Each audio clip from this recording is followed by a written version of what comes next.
Hello, ladies and gentlemen. My name is Dark Phoenix Gaming, and welcome back to Mass Effect Legendary Edition with Vin Shepard for a bonus episode of sorts. This isn't going to be the usual Let's Play type episode, for you see, today we are going to be listening to and reading Codex entries. This is the Codex entry episode. I put it off for long enough. It's time. Roughly 1,200 years ago, the Turians were invited to join the Citadel Council to fulfill the role of galactic peacekeepers. The Turians have the largest fleet in Citadel space, and they make up the single largest portion of the Council's military forces. As their territory and influence has spread, the Turians have come to rely on the Solarians for military intelligence and the Asari for diplomacy. Despite a somewhat colonial attitude towards the rest of the galaxy, the ruling hierarchy understands they would lose more than they would gain if the other two races were ever removed. Turians come from an autocratic society that values discipline and possesses a strong sense of personal and collective honor. There is lingering animosity between Turians and humans over the First Contact War of 2157, which is known as the Relay 314 incident to the Turians. Officially, however, the two species are allies, and they enjoy civil, if cool, diplomatic relations. Yeah, I always like the Turians. They are, to be honest, probably one of my favorite races in Mass Effect.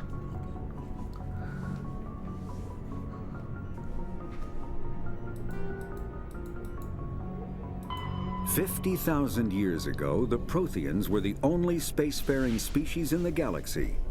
They vanished in a swift galactic extinction. Only the legacy of their empire remains. They are believed to have built the mass relays and the Citadel, which have allowed numerous species to explore and expand throughout the galaxy. Prothean ruins are found on worlds across the galaxy. While surprisingly intact for their age, functioning examples of Prothean paleotechnology are rare. Time and generations of looters have picked their dead cities and derelict stations clean. Some believe the Protheans meddled in the evolution of younger races. The Hanar homeworld of Kajay, for example, shows clear evidence of former Prothean occupation. The presence of a former Prothean observation post on Mars has caused a rebirth of interventionary evolutionists among humans. These individuals believe the god myths of ancient civilizations are misremembered encounters with aliens. Well, wouldn't that be interesting? Like, imagine how it would be today if the Greeks, for example, randomly discovered that the entire pre-Christian Hellenic Greek pantheon of gods were aliens.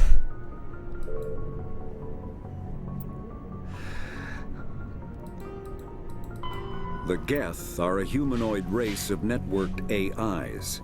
They were created by the Quarians 300 years ago as tools of labor and war. When the Geth showed signs of self-evolution, the Quarians attempted to exterminate them. The Geth won the resulting war. This example has led to legal, systematic repression of artificial intelligences in galactic society. The Geth possess a unique distributed intelligence. An individual has rudimentary animal instincts, but as their numbers and proximity increase, the apparent intelligence of each individual improves. In groups, they can reason, analyze situations, and use tactics, as well as any organic race. Geth space is located at the trailing end of the Perseus Arm, beyond the lawless Terminus systems. The Perseus Veil, an obscuring dark nebula of opaque gas and dust, lies between their space and the Terminus systems. So, if you didn't catch that, basically with Geth, the more of them there are, the smarter they are, so... if there's 1,000 Geth in one area, and you manage to kill 500 of them, it will halve their tactical abilities and general intelligence. Which is very interesting. I don't think I've seen that done before with any AI in science fiction, where basically there being more of them makes them more intelligent. It's very interesting. After the Geth secure a location, they round up and impale dead and living bodies on mechanical spikes. The spikes rapidly transform these victims into withered husks, extracting water and trace minerals, and replacing them with cybernetics. The cybernetics reanimate the lifeless flesh and tissue, transforming the bodies into mindless killing machines. Some Alliance soldiers refer to the husk-generating spikes as dragon's teeth, a reference to the mythological berserkers who sprang up from the earth wherever the teeth of the dragon Eris were planted. Dragon's teeth and husks bear little resemblance to other pieces of Geth technology. No one is sure why a synthetic race would bother to drain the minuscule amount of recoverable resources from organic corpses, though the value of reusing them as shock troops is obvious. Yeah, husks are, to be perfectly frank, one of the most disturbing aspects of all of Mass Effect. Even to this day, they creep me the fuck out. The Citadel is an ancient deep space station, presumably constructed by the Protheans. Since the Prothean extinction, numerous Bear species that have come line to in call the mind. Citadel Presumably home. constructed by the It serves as the political, Protheans. cultural, and financial capital of the galactic Meaning, community. we don't To actually represent their know for interests, sure that most it was. species maintain It's a embassies on the guess, Presidium, at best. the Citadel's inner ring. The Citadel Tower in the center of the Presidium holds the Citadel Council Chambers. Council affairs often have far-reaching effects on the rest of the galactic community. 5 arms, known as the Wards, extend from the Presidium. Their inner surfaces have been built into cities, populated by millions of inhabitants from across the galaxy. The Citadel is virtually indestructible. If attacked, the station can close its arms to form a solid, impregnable shell. For as long as the station has existed, an enigmatic race called the Keepers has maintained it. Spectres are agents from the Office of Special Tactics and Reconnaissance, and answer only to the Citadel Council. They are elite military operatives, granted the authority to deal with threats to peace and stability in whatever way they deem necessary. They operate independently or in groups of 2 or 3. Some are empathetic peacekeepers, resolving disputes through diplomacy.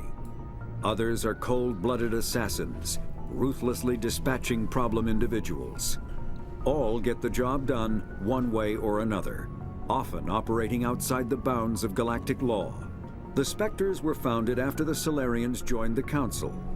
For many years, they operated in secrecy as backroom problem solvers. Only after the Krogan rebellions did their activities become publicized. Assignment of a Spectre is less contentious than a military deployment, but makes it clear that the Council is concerned about a situation. Oh yeah. To say the Spectres are controversial is putting it lightly. Basically,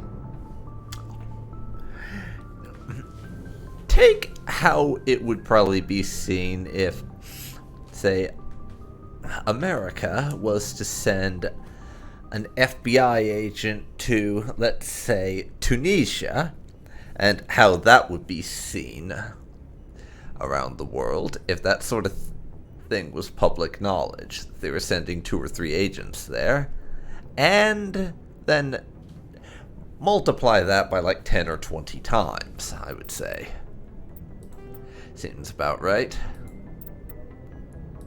Humanity's first contact with an alien race occurred I'm trying in not to get political 2157. here, but a little bit At of that it's time, the Alliance unavoidable, allowed I survey think. fleets to activate any dormant mass relays discovered, a practice considered dangerous and irresponsible by Council-aligned races. When a Turian patrol discovered a human fleet attempting to activate a relay, they attacked. 1 human vessel survived, retreating to the colony of Shanxi. The Turians followed, quickly defeating the local forces.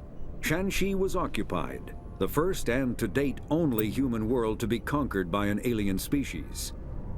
The Turians believed the handful of ships they defeated represented the bulk of human defenses, so they were unprepared when the Second Fleet, under Admiral Castanet Drescher, launched a strong counteroffensive, evicting them from Shanxi. The Turians mobilized for full-scale war, drawing the attention of the rest of the galaxy. The Council quickly intervened, forcing a truce. Fortunately for humanity, the First Contact War was ended with a diplomatic solution. The Systems Alliance is an independent supranational government representing the interests of humanity as a whole. The Alliance is responsible for the governance and defense of all extrasolar colonies and stations. The Alliance grew out of the various national space programs as a matter of practicality.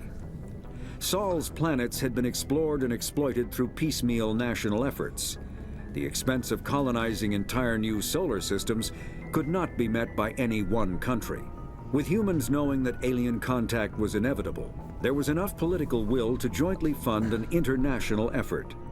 Still, the Alliance was often disregarded by those on Earth until the First Contact War. While the national governments dithered and bickered over who should lead the effort to liberate Shanxi, the Alliance fleet struck decisively. Post-war public approval gave the Alliance the credibility to establish its own parliament and become the galactic face of humanity. Yeah, and one thing it doesn't say here, which I'm actually not sure about when they talk about, is there's actually technically not a unified planet-wide government on Earth. There's still a bunch of nation-states who probably still have their own standing armies. And who only just sort of cooperate with the Alliance, kind of, technically, when it suits them.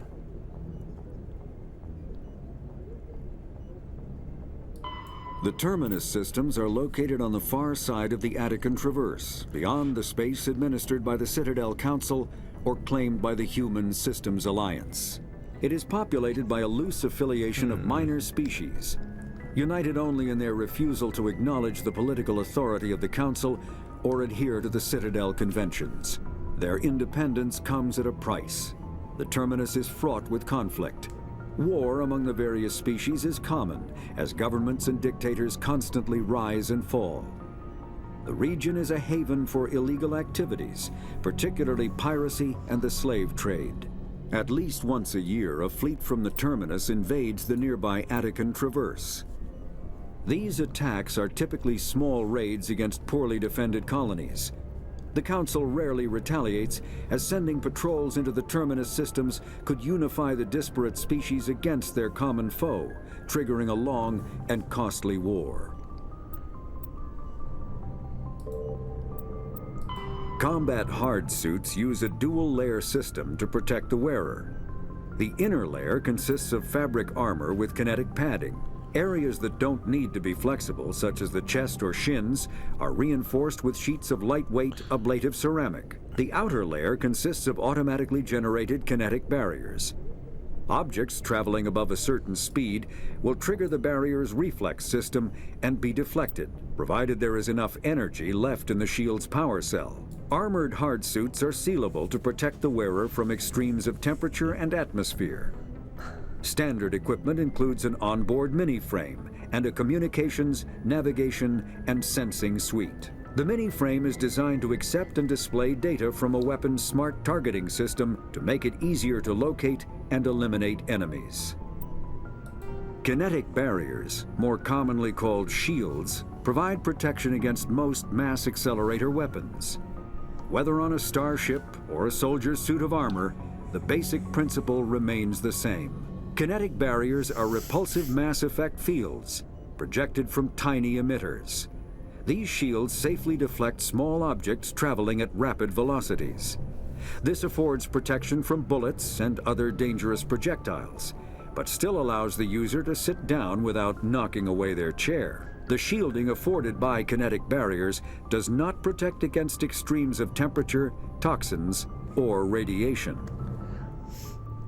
As you can probably imagine, I have things to say about kinetic barriers, because there's a few details that are quietly addressed, but not really overtly stated, that I find very interesting. Number one is the fact that they are, well, kinetic, meaning it's based off of the speed that something is traveling at. Which explains why you can basically instantly bypass kinetic barriers and go for your opponent's health in these games if you just punch them.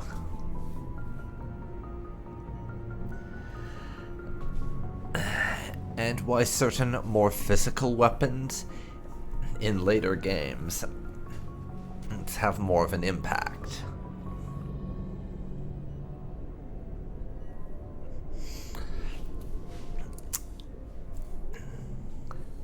Which is very interesting. Means they have drawbacks beyond just they get shot enough and they collapse. Now, I'm going to actually take the time now to read the secondary entries, because the primary ones are the only ones that are voiced, so I have to actually read these. First, it gives us our personal profile. You were raised on Mindwar on the fringes of the Attican Traverse. When you were 16, the colony was raided by slavers. The entire settlement was razed and your friends and family were slaughtered. A passing Alliance patrol rescued you, but all you loved was destroyed. You enlisted with the Alliance military and were posted at Elysium. You were there during the Skillian Blitz, an attack on the colony by a massive coalition force of slavers, crime syndicates, and Batarian warlords.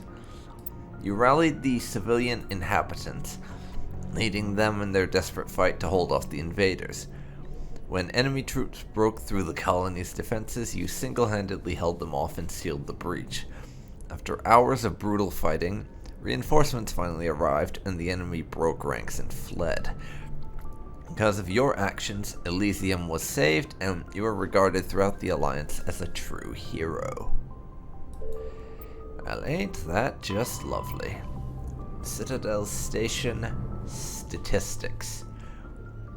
This one I'm not going to read because it's just technical gibberish. I will scroll down so you can, and leave it here for a few seconds so you can pause and read it yourself if you like, but I'm not going to read this. When it's literally just technical gibberish like that, I'm not going to bother. Timeline. And same thing here, it's just a timeline. I will scroll through this so you can read it yourself. I'm not going to read it myself.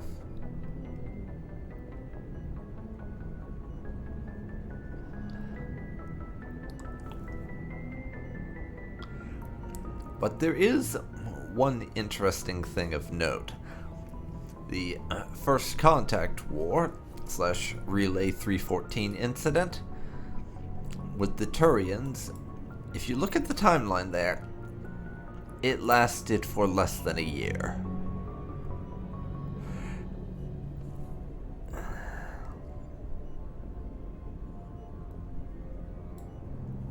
And it is currently 2183 for the date in-game in Mass Effect 1, if you're at all curious about that.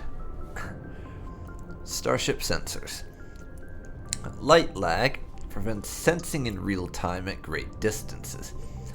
A ship firing its thrusters at the Charon relay, I'm not actually sure how you pronounce that, can be easily detected from Earth, 5.75 light hours, 6 billion kilometers away, but Earth will only see the event 5 hours and 45 minutes after it occurs.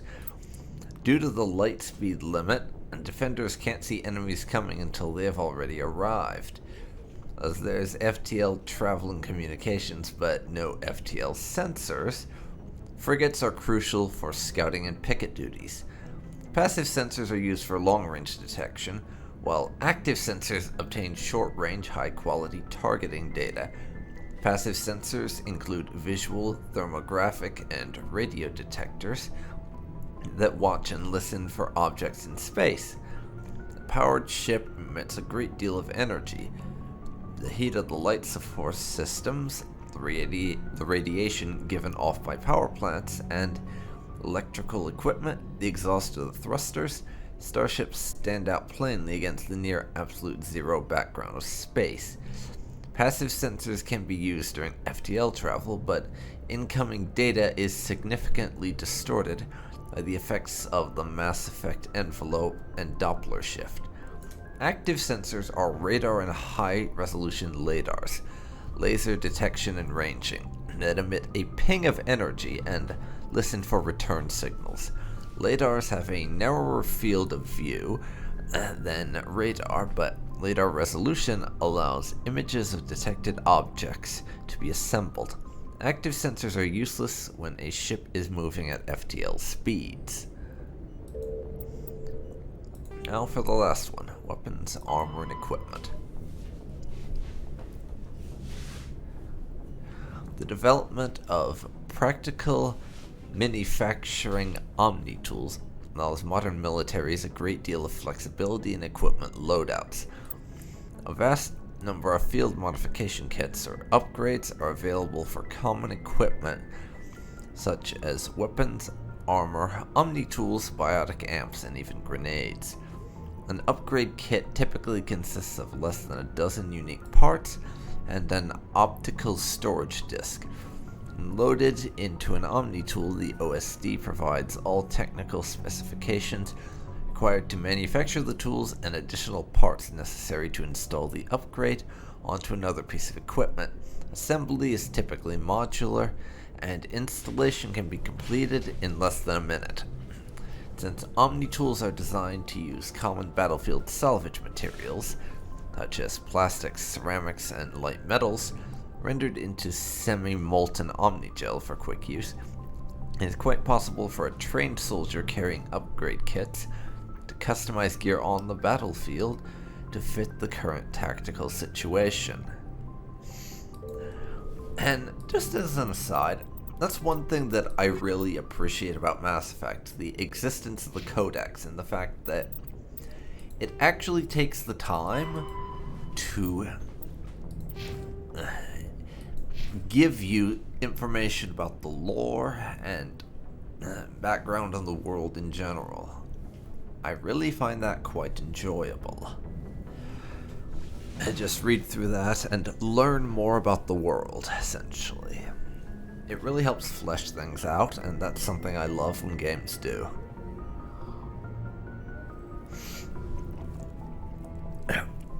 And the fact that it's there for me to go back and re-reference if I've forgotten something like that, since a lot of these things you find out through conversations and investigating things. In any case, that's going to be it for this episode. 24 minutes of nothing but me reading and listening to Codex entries. And there's going to be quite a few more of these, which is probably going to extend the series length a little bit more than it might otherwise be, but I find it very enjoyable to do. Anyhow, thanks for watching, and I will see you next time. See you then, folks. See you then.